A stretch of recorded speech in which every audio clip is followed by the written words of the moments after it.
Performance Coach. That's right, yeah. Nice for you to come along, or nice of you to come along this morning. We're here, of course, to talk about coaching in general. We're here to talk about your business. We're here to talk about lots of things that go in between. So, welcome, and nice to see you after quite a wee while of not seeing you. Yeah, I know. So let's start off and let's let the audience, I suppose, know who Fiona is and what it is that you do. Who she is, the wonderful world of Fiona. Here we go. So, yeah, I suppose my sort of business and the essence of who I am, and a lot of people know me for, is around the sort of dance and gymnastics coaching work. It's something that I've been involved in from a very young age. Age 4, started dancing, doing my tap dancing and little bits, the lycra cat suits and all this kind of thing.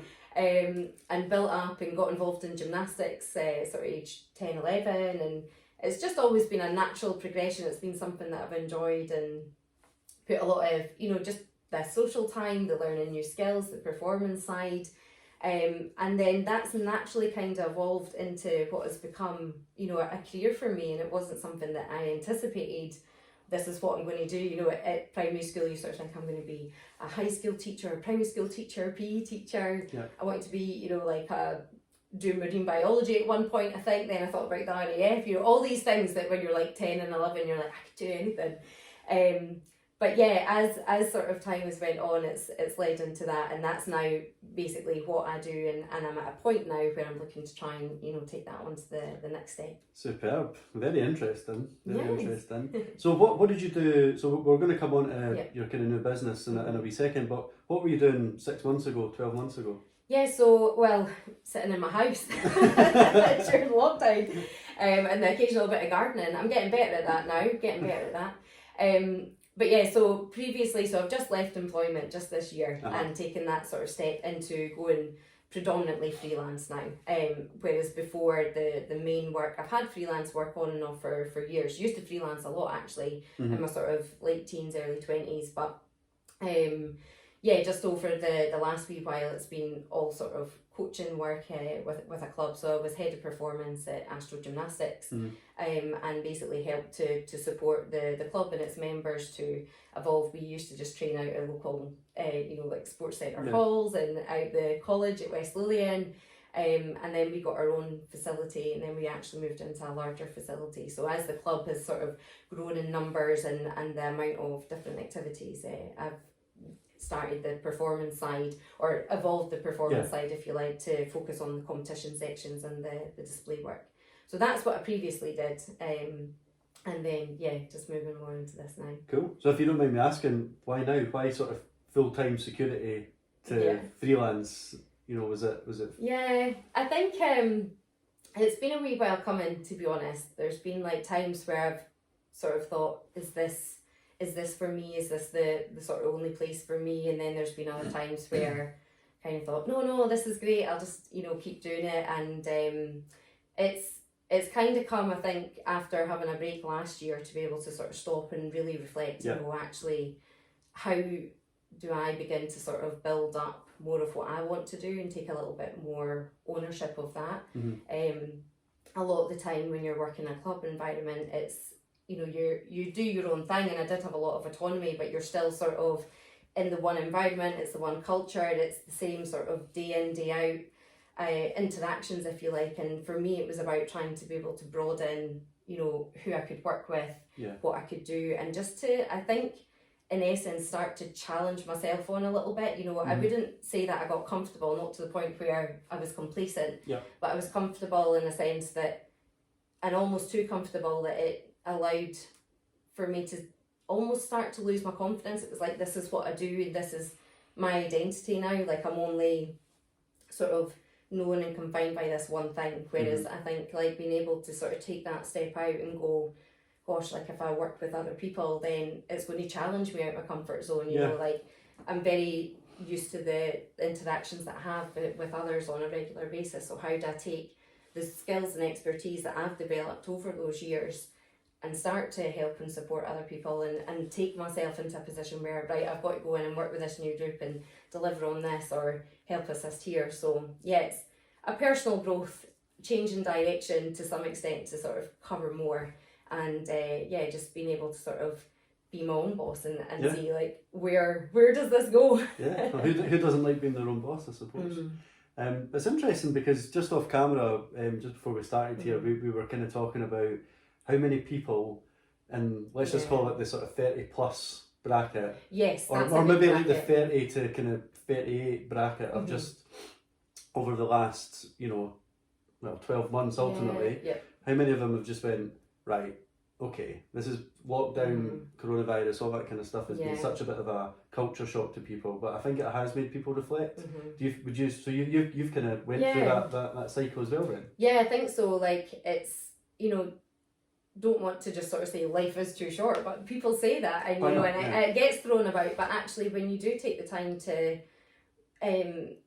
just actually pause and reflect and be able to sort of, I think having over the last few years as well really developed my practice, and I went back to uni and did my postgrad in sports performance enhancement, and that really opened up the doors for me in terms of, again, like how much broader things can go, and I've been tapping a lot more into like other interviews and different people that that are involved in leadership and business management and sports, and I think that by like having that sort of wider array of information, and you talk a lot about the environment that you're in, and if you only listen to the same people and the same things and do the same activity time after time, you just kind of become like a subject of that. Whereas I think having these external experiences and being able to look more at that has really made me just kind of go like, what else could I develop and what else could I offer? And it is that point at which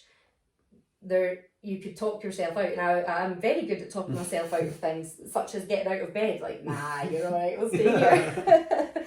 But like, when is a good time, and is there really a good time? And I think that the coming out of lockdown, during lockdown, I just, for the first time ever as well, my work is a lot of weekends, it's all the evening work. There's a lot of work during the day as well, because I obviously did a lot of the administration, and don't get me wrong, I loved it, absolutely loved it, and I'm so thankful and grateful for the experiences and the memories along the way there. But it was so intense, and I think that at some point I just had to, having the time to actually stop allowed me the time to actually go, there's other things that I would like to do, and there's other things that I could try. And then when things started picking up the pace again, coming back into gyms and stuff reopening in the August, September time, it very quickly became that if I don't make a decision now and start this process of being able to sort of step away, then I'm actually going to end up back into that loop again, in that cycle. And although I didn't have a perfect idea of what I wanted to do, it almost like that time had opened up my mind to the possibility of doing something else. And I think that was what was really big for me. And I think that seeing a lot of other people that have started to go, there's other things that we could do, and what's fueled that, what's been the momentum behind that is unique to each individual. But at the same time, I think that you do kind of hit a stage where, if I don't do it now, I'm going to do it next year, is it going to be the next year, like how long is it going to go on for? And so it is at some point a case of that leap of faith, if you like, and going, well, do you know what, like, I'm going to try it, and I'm going to see what happens. Well, it's interesting because I suppose the observation I would make there is that year after year you continue to help others grow from a sporting aspect, but then actually what's perhaps kind of, everyone kind of hits or can hit a bit of a ceiling, and I suppose at that point it's about them asking themselves, what is it that I want to do next?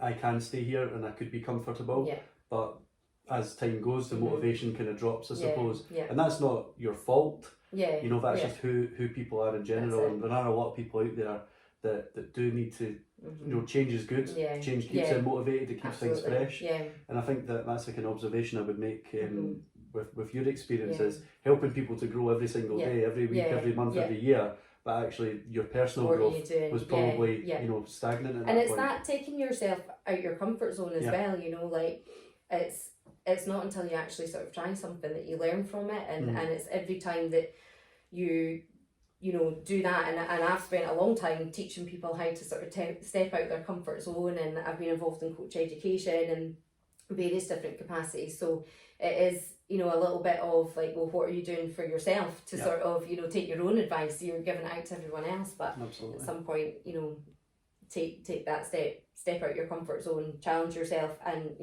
very capable of learning from that process. So there's no reason that I won't continue to learn from that process. That sounds so exciting, and I think that's a nice sort of in now to kind of answer the question of, so like, tell us about your new business and what makes it brilliant. Well, what makes it brilliant? Me, of course. Obviously. Apart from Fiona making it brilliant. Well, so it's very new. Again, I've freelanced for a long time, but obviously when I was full-time employment, it was a very small amount that I did. So now it's literally just in the last few months sort of starting to step out and reach. So where it is now to where it'll be in 6 months and a year, it I hope will look very different, but also I expect that there will be a flow to that as well. In essence, what I do is the sort of primary elements are dance, gymnastics, and I'm also doing my personal training qualification, so it will also encompass fitness. And it's been able to deliver in each of those capacities, but what is really nice is that each one of those kind of influence and support one another. They're all kind of connected. So being able to perhaps go in and work in a dance school, but help them with the acrobatic side or the physical preparation. And then taking the artistry, the dance, the choreography, putting that into a gymnastics context, and with the fitness, having that movement background and and knowing just how to kind of interact with people and build that rapport. That's something else that I think will help to. It's a new area for me to develop in terms of teaching, but it's kind of in keeping with what I do, and again, I hope that the skills that I have already acquired will sort of transfer nicely into that. There's a nice fluidity between the sort of sectors, if you would call them that. They all sort of complement one another, I think. So. But you're quite a keen, from a personal perspective, you love your strength and conditioning as well. I do, yes. Yes, I'm a big fan of that, Will you, and you don't need to give us an answer, I suppose, if you've not really thought about it, but what kind of jumps naturally into my head is, will you try and, from a strategy perspective, think about strength and conditioning for when you're trying to enhance the performance of a gymnast that you're working with, for example? Do you kind of look at that and think, or an individual and say, right, this individual needs more upper body, more core strength, whatever it might be, and then try and take that into the performance of what it is that they're looking to do? Yeah, so that's been a big part of, even in your gymnastics coaching and the dance training stuff, is how you sort of physically prepare the body. It's not just all about, right, today we're learning this skill, whatever it is. A huge part is about that physical preparation. You've got your general conditioning, you're doing range of mobility, flexibility training. Like, there's so many different aspects of that you're looking to do. But so I feel that I had a very good grounding in that, but having trained myself in the gym and doing a lot more of the sort of functional fitness and the weightlifting, the Olympic lifting, it's again given me more ideas to explore and areas where I can sort of think, oh, actually I'll try this, I'll try that, because and I can do that with confidence, knowing the movement patterns and what's required for that, how to stage that and do it safely and progressively. But it's definitely, it's been a really nice way of actually taking my fitness journey and looking at how that can then positively impact others. And so I've really enjoyed that. Very cool. So from a more business perspective, you're only 3-4 months in. That's I think you were saying there. So it's like super early days. I know this from ELEV8 perspective, and I'm 6 months in. It's very early days. One of the things that I continually think about is strategy. So for example is when I first started out ELEV8, my strategy was to work with individuals on a one-to-one basis. But very quickly that grew to, actually there's a lot of individuals out there who run business, and taking the skill set that I'd learned in my banking experience, fitted that so well. So very quickly my strategy changed. I just wonder, you've already mentioned a number of different sort of sectors within what it is that you're looking to do. At what point do you sit down and you say, I'm going to commit to strategy A for 6 months, and I'm going to really hammer it with marketing and things like that? Is that the type of thing that you think about, or you just see what happens? No, it's not perfectly, it's not in a perfect sequence. No, nothing is. But I think short term it is to some extent going, this is what I can deliver on now, and this is what I'm able to do, and it has been a case of going out and making contacts and building up, those relationships, working relationships with others, and just getting out and teaching testing myself as well. What do I enjoy? What do I not enjoy? And you know, where's my time best spent? Where do I bring the most value? Yeah, and let me jump in on that, because that's important, because whilst you talked about having the autonomy and ultimately the ability to do things, a lot of things in your own way in your previous work, you now have full autonomy. Every decision that you make is yours, and you'll reap the rewards, or you will or maybe not. Or not. Who knows? But let's remain positive and optimistic. Yes, absolutely. But that's a really important piece there, and that's something around your personal growth, isn't it? That you're saying, actually, I want to be responsible for what it is that I want to deliver. And that, therefore, things that you're happy with doing, you'll probably naturally do that more. And that's a natural human condition. People will be drawn towards doing things that they like. And things that we don't like will get pushed back and back and back. But I suppose we'll all learn in business that actually we've still got to do the things that we don't like to do at certain points. And hopefully that doesn't break our businesses either. No. I think there's certainly bits that are fueled by that sort of passion, and what are you good at? What do you enjoy doing?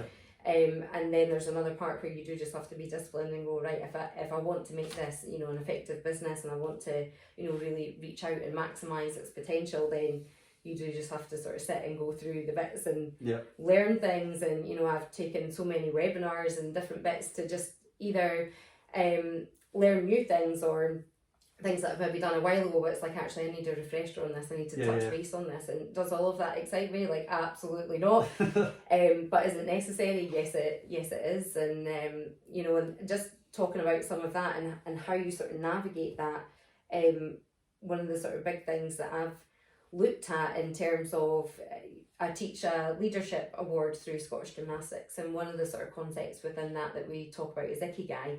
And I don't know if you've heard of that one. I've never heard of this, no. So it's definitely worthwhile checking out. Okay. There's, it's the picture, the diagram is pretty straightforward, so it's very nice. But going into it, it's a lot more exploration. But it's like 4 sort of significant areas of your life, if you like, and it's 4 circles that are interconnected, and it looks at what are you good at, what do you enjoy, what do you get paid for, and what does the world need. Right, yeah. And each of these then sort of interconnect again, and it's at the centre of it all, it's Icky Guy, which is basically your purpose for being and your reason for being. Yeah. And having taught lightly on that, but also going through that process myself, it is a case of really going like, what do I enjoy, and how do I, it's always been led by my passion, so how do I sort of take that to the next level, and what am I good at? And it's really being able to sort of go, right, okay, I know I can turn my hand to lots of different things, like, can you teach this? Yeah. Can you do that? Yeah. But actually, like, where do I bring the most value in terms of, if you were to say, oh, Fiona, can you come and teach me? It's like, well, I'm not going to teach you like Latin ballroom or something like that, because I can't, no idea.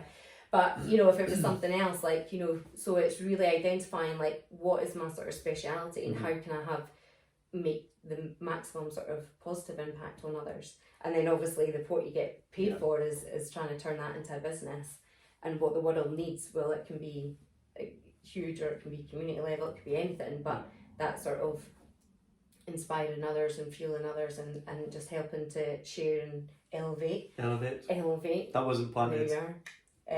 Get their practice, so it's a really nice thing, and there's a few YouTube videos that go into that in more detail and actually help you sort of work through that. So, well, as you know, from an ELEV8 perspective, I work with individual clients as well, and that model that the Icky Man model, which I'm definitely going to have a look at. Icky Guy, sorry. Icky Guy.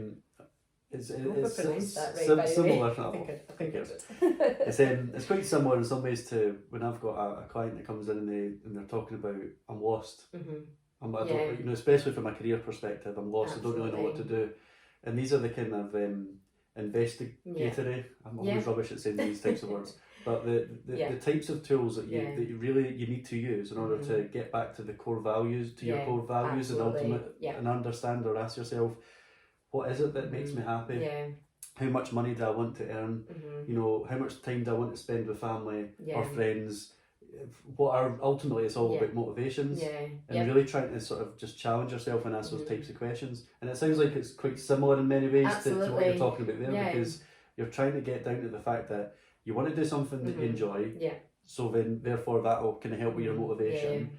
And if you can make a living and when I say a living, what I mean is a reasonable level of money that pays your bills, gets you on however many holidays that you want to go on each year, gets you the car that you want to drive. Point being is that not everyone needs to go and aspire to earn 150 grand a year.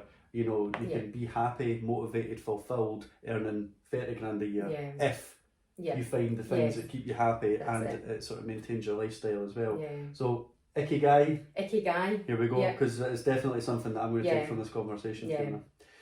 So let's so the business sounds brilliant. Like, and there's so many synergies, I suppose, for a better way to put it, through kind of coaching that I would do and coaching that you do as well. And I absolutely love your passion and motivation around just like, you know, just I think you mentioned around there just helping people to kind of like elevate, get to their next level, whatever it might be. And that's obviously something that I think any coach or counsellor or whatever it is aspires to get to.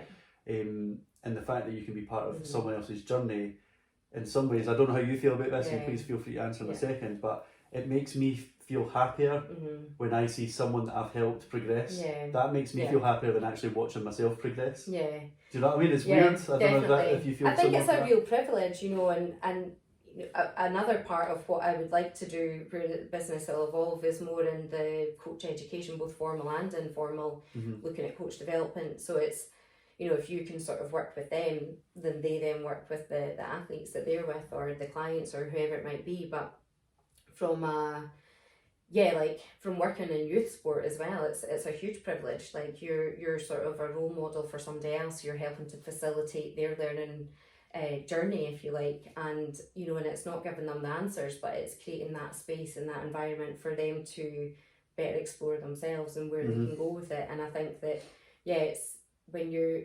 enjoy and appreciate that time with others and learning from others, even when we're in a position where it's like I know what I'm doing and I feel that I can talk to you about this and add value, you're still, I feel, always learning from someone else as well. Every interaction, there's a learning opportunity. So yeah, I think it's really nice. So it's a nice way, we've not even practiced this, but it's a nice way into the kind of next question that I've got, which is in general around coaching / mentorship, whatever. I think they're absolutely tied in. But just from a personal level, thinking about you being coached, what does coaching mean to you? Gosh, that's a big question, isn't it? It is a big question. I think it's much more than the technical skills, you know, that's an important aspect of it for sure, but I think you're helping to support any learner on their journey by developing life skills, by looking at their values, by establishing those values. You're helping to create opportunities for them to go out their comfort zone and challenge them. And I look back on all the experiences I've had as both an athlete, a dancer and a coach, and you know, and the memories along the way and the relationships that you've built, it's huge, it's massive. And I think that that's the power of coaching, is being able to sort of just help to nurture other people on their journey. And if that happens to be in sport or business or any other capacity, then you know, you're basically trying to facilitate that opportunity and help others just better explore themselves. And so you've got the kind of the physical attributes of development, but then you've also got the behavioural attributes as well that go along with that. And it's funny because I was talking to a person that we'll both know, not name drop, for just in case, for any whatever reason, when we were playing golf on Saturday or Sunday just there, and we were going to going round saying that how easy should it be just to hit a ball down the middle of the fairway, but it's the mental side of the game that gets into your head. And actually, you know, if I look at some of the biggest and most successful professional athletes in the world, you know, they all have behavioural coaches, guys that will get into their head and really kind of coach them from that perspective to make sure that when they go out and you know, when it really means something and to deliver, that their performance is... It's the psychology behind it, isn't it? It's fascinating. That sort of, you know, that mental fitness, mental health comes into it, but how you then can take that into the next level of just really, and it's mind over matter. The physical stuff, you know, is, you know, it's a process of teaching, but when it comes to the psychology behind it and everything, that's a whole other thing again. So is that part of your branding? The psychology side, or maybe not from a professional perspective, but from a you know, I can coach you how to be a better gymnast, or the kids how to be a better gymnast. But actually what I also coach is the ability to think when it needs, you know, at the most important times, and how to react to setbacks and things like that. Is that something that you naturally coach, or is it something that you brand yourself on? No, I wouldn't brand myself on it. I mean, I would say that I definitely make a conscious effort to support that development side. I have a deep appreciation for the importance of it. There's definitely other people that are more skilled, more experienced, more aligned to that type of work, so I would be more keen to collaborate with them or direct people out to them, and I've done that in my coaching capacity previously, so yeah. But it is something that, you know, just trying to create the right environment and supporting other, you know, that's a big part of you know, allowing them the space to sort of feel vulnerable and to sometimes, you know, step out their comfort zone. So. Yeah, okay. What about the kind of coaching that you've had? So thinking about more from a business perspective, you know, you've went from full-time to freelance, and I know you've a bit like myself as well, you've kind of just went, right, I'm going for it, and I'm going to make this a success, and you've got that motivation. But what, have you had any help or support or coaching in the past, mentorship? What made you feel comfortable to do what you're going to do? I think a big part is having the right support network. So just even that informal network of people that, you know, I've got amazing friends and family that have helped and just been like, you can do this, Fiona, you've got it, and you know, helping me there. A lot of people that are sort of in the industry, that again, that I trust, I can turn to. It's those little informal conversations that sometimes have just as much weight as you know, other things. So I think having that support network has been massive for me, and having the confidence to sort of step forwards, and if I get stuck, know that I'm not going to be judged, or, you know, like, because there is that wee moment where you sort of think like that self-doubt creeps in, but actually just knowing that they're there and they're sort of rooting for you is good, it's powerful. And I have tapped into some sort of mentorship work, so I'm currently working with a mentor right now, have been for the last 5 months or so, and that's a monthly basis, just helping me sort of like get to grips with stuff, and then anything that I maybe need more business support, he's put me in touch with other people. So it's not business coaching as such, but it is kind of helping me to sort of shape my development in order to have a better understanding of myself, and therefore a more informed approach when I then reach out to others. And I've loved that, and I get involved in the webinars and networking, and I watch a lot of content, you know, like YouTube and podcasts and all this kind of thing, and so there's bits there that I've sort of tapped into, and it's something that I would definitely continue on my journey as the business progresses. Well, clearly I would think that's an important aspect, I think so, of course. But I genuinely do think it's important, because trying to, when you're a one-man band or a one-woman band, whatever way you want to put it, it's difficult, because, you know, we've kind of talked about, and maybe this was off camera as well actually, but we kind of talked about you've got to deliver your product, you know, but at the end of the day, you're also the cleaner. Yes, I know, that's it, and you're also the guy that needs to do the admin. You're also, you've got 101 different jobs. And I think sometimes... And the tea lady, don't forget the tea lady. She's the most important one. Tea lady's on point in my tea. Was it Tai Chi or something? What did you talked about having something this morning? What was my chamomile tea. Oh yes, chamomile Tai Chi, I think actually that's I'm pretending to be like super healthy. Most of the time it's copious amounts of coffee, but every now and then I go for a good drink. There we go. But no, as I say, I think it's important that you can have someone to speak to, and someone that can actually just provide you with a different perspective. Absolutely. And sometimes that's the most powerful type of... Call it what you want, business coaching, network coaching, whatever it is, it's a different perspective will drive different results, or potentially drive different results. And for me, obviously, that's a big part of the ELEV8 business now, is trying to help people network differently, help people to open up doors, consider different things, and especially when it comes to a strategy perspective, thinking about, well, if you haven't thought about X, why? Do you know what I mean? And sometimes you just go, wow, like, why did I never think that? How stupid am I? I've never thought about that. And it's not about being stupid, it's just about having, as I said, 101 other things going on that doesn't give you the time to work on what's really important, and that is how you move forward, or whatever. And sometimes when you're really engrossed in something and it's your baby, you actually need that external perspective, I think, to clarify that, and to question why are you doing this, why are you not doing this, and I found that to be so helpful. And it sometimes is, I'm like, why have I not thought of that already? But just having that person to bounce things off of has been great. Even and I will name drop this person because they've been on our I don't even know what I'm calling this, ELEV8 business corner, business couch, whatever. Couch, yes. But speaking to Stuart Graves, so I get my personal training on a Friday morning from Stuart, Right. and we're hitting pads, we're kind of doing whatever it is, and then out of nowhere he was like, "Why does your business name not have coaching in it?" And I was like, "Well, it used to." Yeah. And then I took it out. He's like, "Well, why does it not say something about consultancy? Because that's what you're doing." I was like, well, I did consider that, but I didn't do it. And he was like, "But why?" And I was like, "I don't know." And then all of a sudden, for the last two weeks or so, I've been thinking, should I be putting consultancy in it? Do I want to be just a consultant? Do I want to be this? Do I want to be that? Yeah.